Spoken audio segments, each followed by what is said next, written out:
Hello दोस्तों, जय माता दी। मेरा और मेरे यस म्यूजिकल ग्रुप में आप सभी का बहुत बहुत स्वागत है। जितने लोग हमारे चैनल से जुड़े हैं सभी को तहे दिल से धन्यवाद है। सबके लिए मैं मंगल कामना करती हूँ, सब लोग स्वस्थ और मस्त रहें। तो एक मैं बहुत ही प्यारा जन्माष्टमी के लिए कृष्ण कन्हैया का भजन लाई हूँ। जैसा होगा आप लोग कमेंट में ज़रूर बताइएगा। वो रहन मिले दोनों जुनिया, अरे वरहन मिले दोनों जुनिया, मोहन कहिया छुट्टी है नदनिया। वरहन मिले दोनों जुनिया, मोहन कहिया छुट्टी है नदनिया। छुट्टी है नदनिया हो, छुट्टी है नदनिया, छुट्टी है नदनिया हो, छुट्टी है नदनिया। वरहन मिले दोनों जुनिया, मोहन कहिया छुट्टी है नदनिया।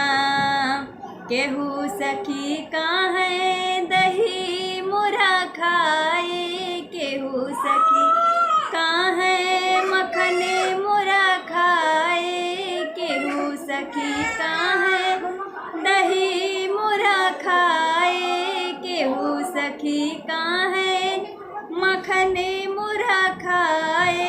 केहू कहीं ले गए मथनिया, अरे केहू कहीं ले गए मथनिया, मोहन कहिया छुट्टी है नदनिया।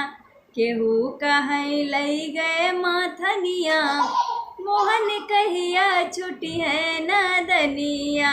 वरहन मिले दोनों जुनिया, मोहन कहिया छुट्टी है नदनिया।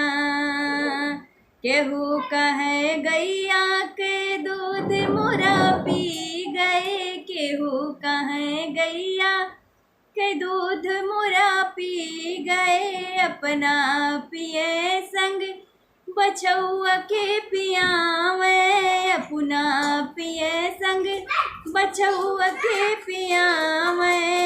केहू कहीं ले गए दुहनिया, अरे केहू कहीं ले गए दुहनिया, मोहन कहिया छुट्टी है नदनिया। वरहन मिले दोनों जुनिया, मोहन कहिया छुट्टी है नदनिया।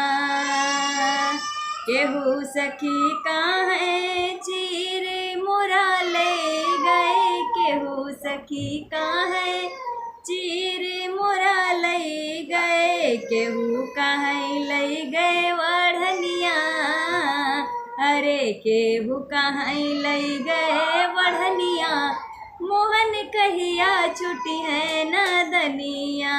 वरहन मिले दोनों जुनिया, मोहन कहिया छुट्टी है नदनिया।